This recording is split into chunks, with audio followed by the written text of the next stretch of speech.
By Cartesianism, I mean an orientation which affirms the primacy of the I or the self in isolation from others. So the starting point is the isolated individual.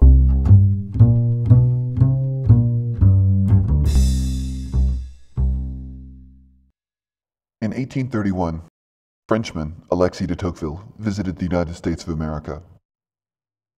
Writing later, reflecting on his trip, he wrote, "I think that in no country in the civilized world is less attention paid to philosophy than in the United States. The Americans have no philosophical school of their own, and they care but little for all the schools into which Europe is divided, the very names of which are scarcely known to them. Nevertheless, it is easy to perceive that almost all the inhabitants of the United States conduct their understanding in the same manner, and govern it by the same rules.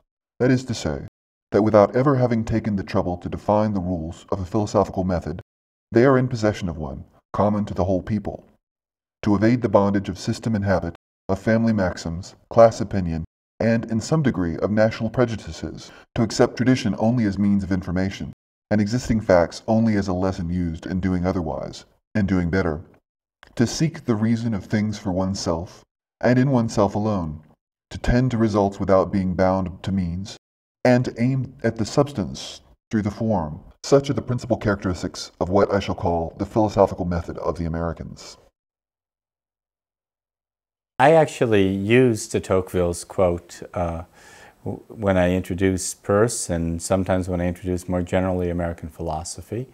I am quite taken by his characterization of Americans who presume, Americans as individuals who are shut up in themselves, who presume from that vantage point to be able to judge anything and everything, the world, in themselves.